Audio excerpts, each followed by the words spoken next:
Welcome to Pagan Coffee Talk. If you enjoy our content, please consider donating and following our socials. All right, so here's a topic that I found interesting. Okay. There's a lot of talk about altars. Okay. Is there such a thing as a perfect altar? No.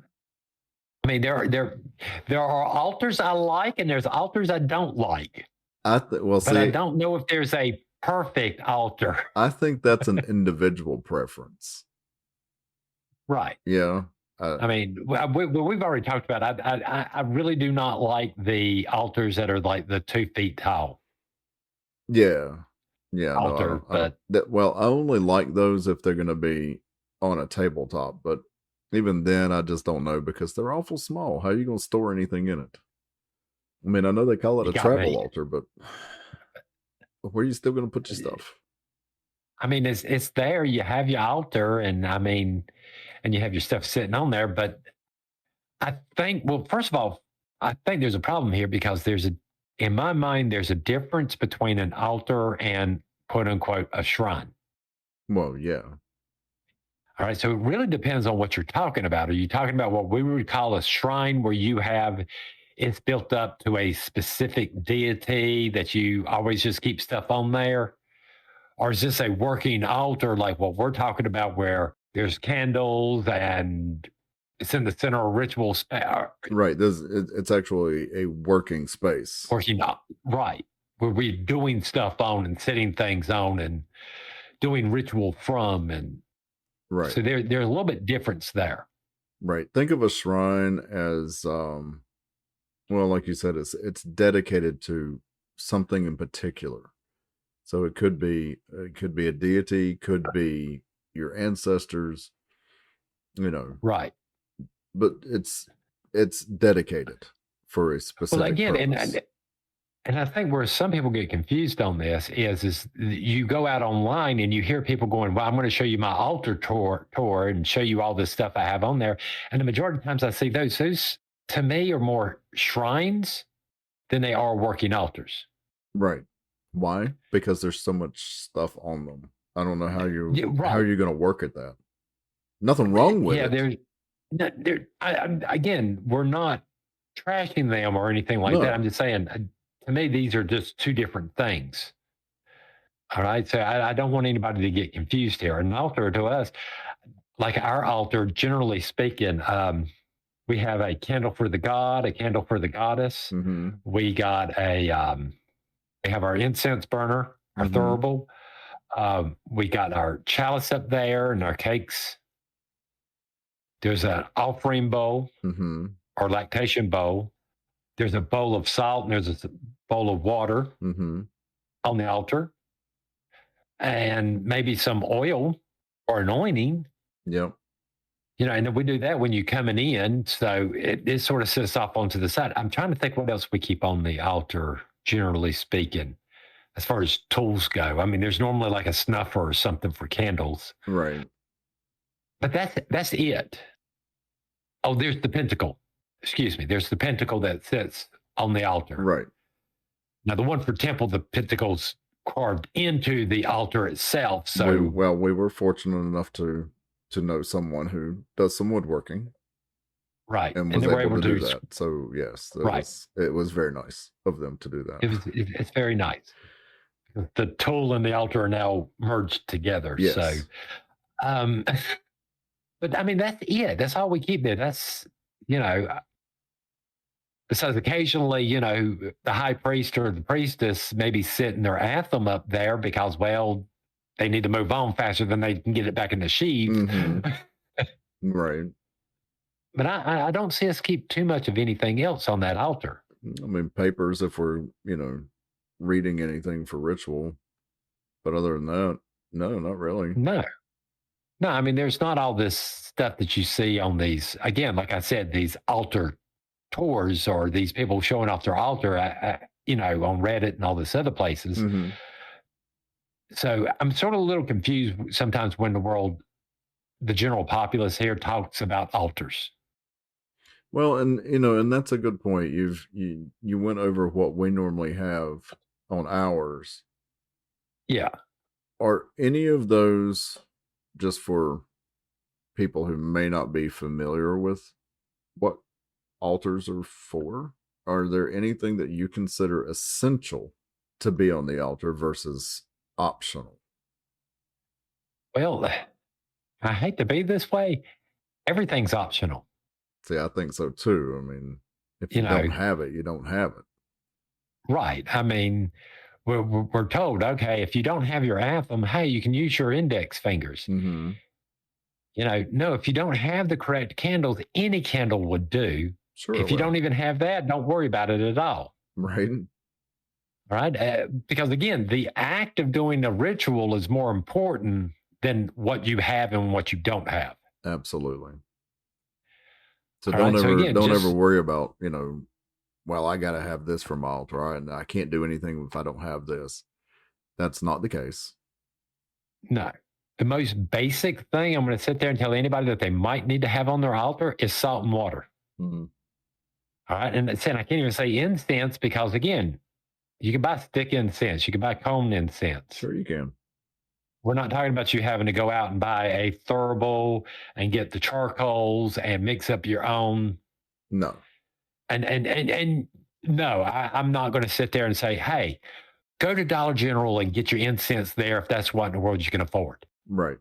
Don't let anybody say, no, you shouldn't use that. That's what you can afford and what you can do, and it gets you moving. Go for it. Right. Absolutely. And that brings us to, thrifted items and things that you find and versus, homemade tools and whatever else. All these are great. I mean, Goodwill is a wonderful place to go look for altar items that you need. Right? Goodwill, Candlesticks. Goodwill, Salvation Army, any thrift shop, consignment stores. Yard sales. Yes, absolutely. All right. I mean, what yard sale don't you go to and you can't find at least one bell, Right. one cup, a plate, or any? So Right. again, this is how it's done. Well, now, To some extent, we do what we can, and again, don't get me wrong. Even in our evolution of temple, mm-hmm.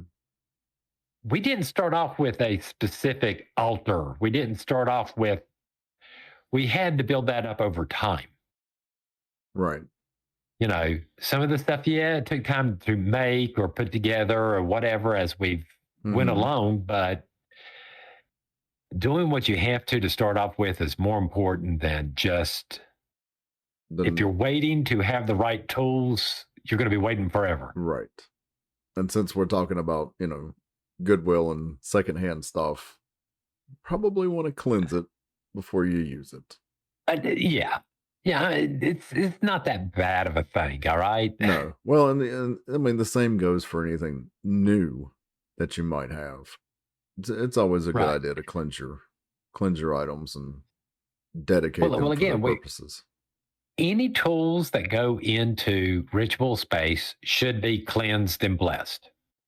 All right. And we're not talking about that hard of a process.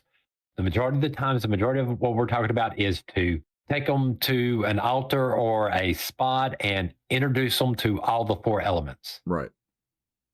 You sprinkle it down with a little bit of salt. You sprinkle it down with a little bit of water. You run it through the smoke. Mm-hmm. You light a candle. You let the flame lick the side of it. Don't set it on fire. But please don't set it on fire. I mean, no matter what it is. I mean, and that's it. Right. It's not a complicated process. Right. And most people, like toward the ends, will do the earth invoking pentagram. Mm-hmm. You can. Thank you, Starhawk. You can make it as freely as you want. You can say a little chant while you're doing all that. You don't have to. It's really a simple process. It really is. We're not talking about anything overcomplicated here. Mm-mm. All right. Now, don't get me wrong. Like our tradition and certain traditions, we're doing a very general thing, but yes, we have more specific things inside traditions. I don't want to get anybody completely confused. Right. but those are traditional things. This is not just a general cleansing that we do. Right. All right. So that's a different situation there, as far as I'm concerned, that temples do sometimes do things a little different when it comes to. Right. But if you're part of a group, or if you're considering being a part of a group, just understand they're going to teach you that process, Yes. And that's fine. And that's fine. So don't confuse what we just talked about with what traditionalists do inside temple. Right. I don't know how else to explain that. It's for your home use. Keep it simple. Right. Again, KISS method works great. Keep it simple, stupid. Right. And let me ask you a question. Is speaking of thrifted items, are there any times when thrifted items, secondhand, whatever, are not a good idea? Not a good idea. I really can't think of anything off the top of the head other than, does it actually still work? That's the only thing I could come up with. That's the reason why I was asking. I mean, and if you're buying a secondhand anthem and it keeps falling apart, there's a problem. Yeah, there's a problem. And it's a danger. And it's a danger. If you buy a candlestick and every time you put a candle in it, it all falls over. These would be the only way I would see there being a problem buying secondhand. But I think that would go with anything. I was going to say nothing like no ethical considerations or anything like that. It's just, it's secondhand stuff. Yeah. I sort of like the older stuff because it gives me a sense that we're reaching farther back in time. Right. It's are you with? Yeah, it's like a connection to ancestors, if you will. Right. To some extent. Yeah, to some extent. Okay, maybe not my ancestors, but somebody's ancestors. This has been around for a while. It's seen a few things. Cool. That's sort of why I like the secondhand store thing, because again, it comes with a story. Most of them might not know the story, but but it does come with a story. And again, you get more of a feel of this if you're actually going to the antique stores. Yes. Because them people, they have the stories where in the world they found this and what in the world it was, where it came from. Just understand, you go to an antique store, you're going to pay a little bit more because you're going to pay a little bit more. It's got that antique title to it. So yeah, just saying. Just saying. But again, that's sort of what I like about them. Mm-hmm. So again, no, I don't. The only time I would tell you to worry about secondhand thing, again, if it's a danger, or if you happen to run across any of that glass that happens to be radioactive, right? Might want to reconsider, or just be aware. Just be aware of the risks. It's okay. Just saying. What about people who like have roommates or kids or limited space? Are there any suggestions that you can give for like discreet or quote unquote hidden altars? Well, I don't want to say hidden, but again, this is back to most people aren't as observant as you think they are. No, they're not. And again, you setting up your altar on top of your dresser or on top of a chest of drawers or something like that. Mm-hmm. I really don't think most people are going to pay it much attention. No, for crying out loud, for years, the altar in our house was our fireplace mantle. That's just where I kept all the stuff. To some extent, but yeah. It was still considered a working space. You could still do some work from it. Not a lot, right. But you could. Not a lot, but you could. And again, don't get me wrong. There is a difference when you're leaving an altar out with the pentagram on it and the whole 9 yards, and it looks like an altar, and everyone's going, "Oh crap!" Right. Yeah, but that's a little bit different. Well, it just goes to show you that everyday objects, candlesticks, just regular candlesticks. They don't have to be quote unquote witchy or anything like that. Just a regular candlestick can double as an altar tool. Yes. That's how we use. Yeah. We used what we had. We had candlesticks. Okay, these will work. I mean, we're still doing that. We're just using whatever candlesticks we got on hand this time. Absolutely. I mean, it wasn't like we went out on this great search going, oh, no, we have to buy this one specific candle. It's like we have these candlesticks that we've had for decades, and guess what? They still work. They still work. They don't fall over. It's easy to put candles in and keep on working. Right.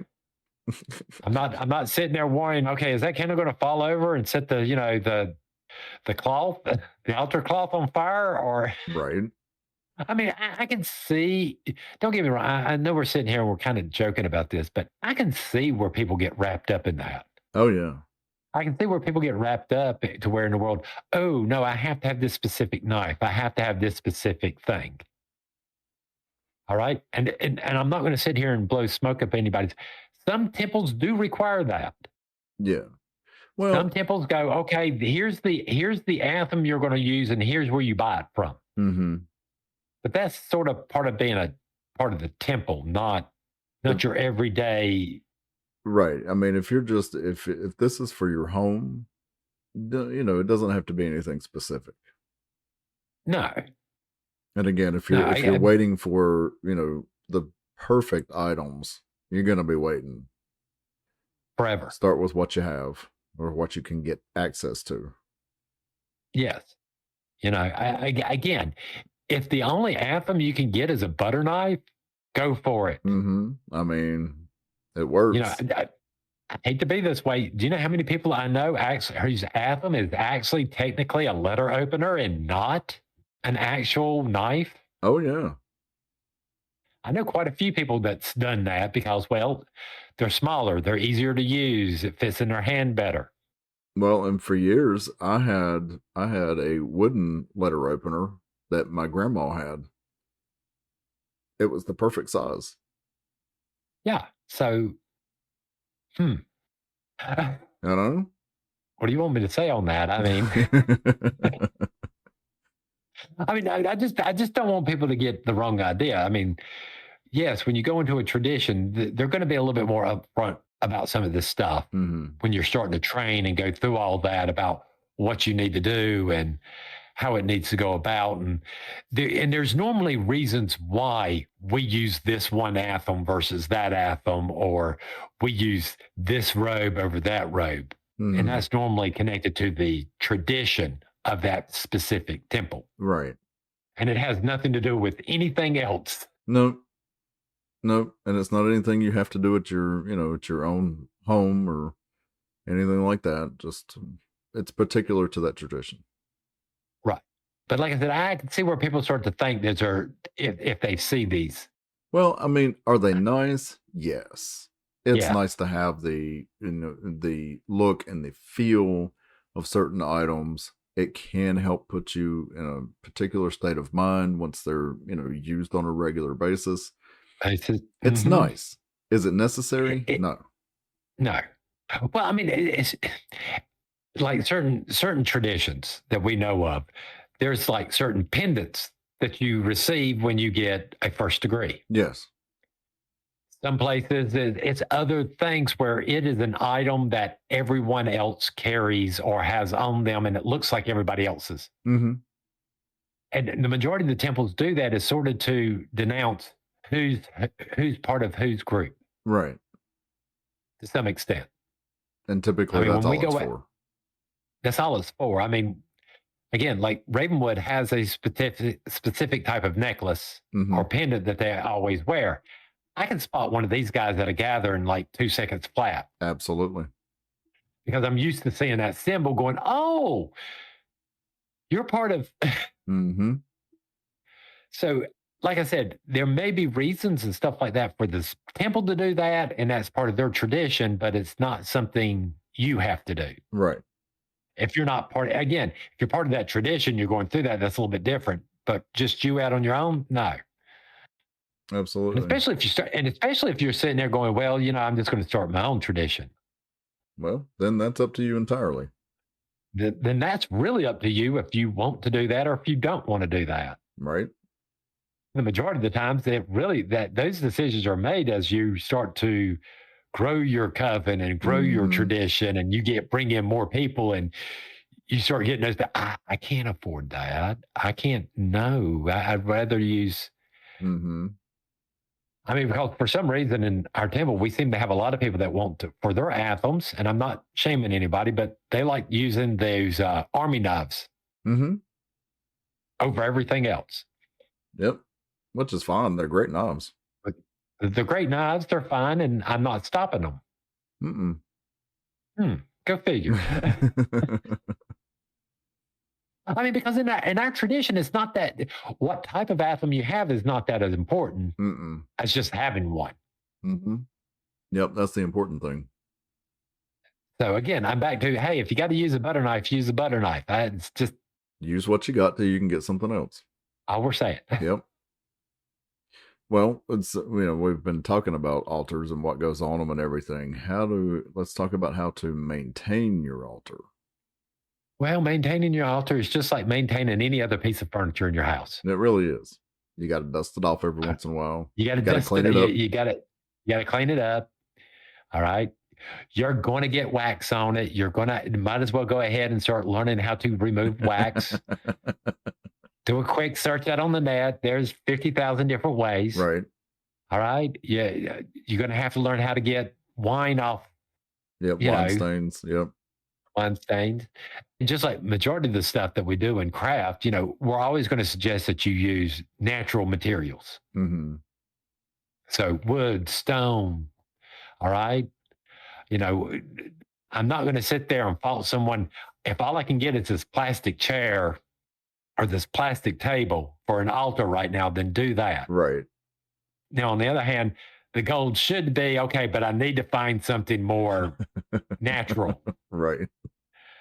But again, an altar could be as simple as a few, cement blocks and a piece of wood. Yep. Really can. I mean, I'm not shaming anybody for that. I wouldn't even shame the redneck who has, the tailgate right as their altar. I would be more like going, well, in our tradition, it would be more like the metal. So much metal. So much metal.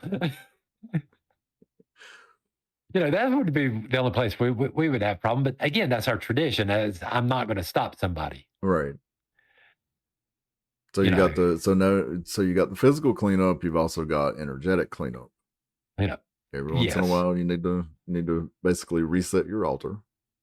Well, yeah. I mean, you need. Well, your altar's a tool. Well, your altar's a tool just like any other one, and it needs to be blessed and cleansed before being in ritual space. Yes. All right, just like any other tool. So yeah, there's a blessing ritual for your for your altar. The altar itself is considered a tool. It is a tool, yes. All right. Now, for us, and I know some people will argue at that, for us, altars represent the female, the center, by representing as above, so below. All right. They also represent the fifth element, which is spirit. Yes. Which is nothing more than a combination of all four of the elements in balance with one another. So again, it is a tool. It does represent something. Yep. So yes, it needs to be cleansed. Yep. All right. Now, which would you say? Round, square, triangle? Personal preference. Do you think the shape has anything to do with this? I personally don't. I happen to like round, but you do? I don't think it really matters. I don't think it really matters, but my personal preference is I sort of like square or rectangle first. I can see that. Why a circular one maybe to the participants there, maybe make them feel more part of that part of the circle. I think that's why I gravitate towards the circular. It makes you feel more part of it, where the square might make you feel a little bit more separated. Well, and it's the pointed edges too. So I can understand it, but again, personal preference there. Yeah. Well, and You know, even with the square or rectangle, you could, if you're using wood, you could easily round off your edges, yeah. so Well, I that you mean, don't have the sharp corners. But right. I mean, our altar's sort of like that. A yeah, temple, the edges are a little bit rounded. yeah, But I mean, come on, square, rectangle. It really doesn't matter. It really is up to you. personal preference. Yep. All right. I'm trying to think of how to put this. It's just with the round and trying to put that compass on there, you sort of never really have a north side or a south side of your altar, but to some extent, I mean, Well, I think you do. I just see that's where I differ. I think it's easier because with, it doesn't matter. It just you put your compass down and you don't have to worry I'm just about rotating saying, your table. I'm just saying, this is the little. I feel like with the round table, yes, you will always be kind of like, well, which side does what go on, and this and that, because there's not really a side, one side versus another with a circle versus No, I get it. like a square. You know, I guess it's just a head thing for me more than it is anything else. Yeah. I totally get that. And that's fine. Again, personal preference. I You know, can work at now, anything, so well, again, we have had a round one, and I have been in a circle with a square one. I have never been in one where there was a triangle one. no, I haven't either. I think it would be a bit awkward. I think it would be too, but part of me is also sitting back going, I'd like to see somebody try it. I'd like to see somebody try this, Truly see would. how it actually worked, what the feel would be. Hmm. You know, just saying. Back to sacred shapes and all that. So Just, let's just add in some second geometry and just. But I mean, we're talking about this, so there's also a case that says basically there could be up to 5 altars in one circle. sure, yeah. All right. I mean, this is how complicated we can make this if we really wanted to. You have your central altar at the center, Mm-hmm. and then you have an altar at each quarter. Mm-hmm.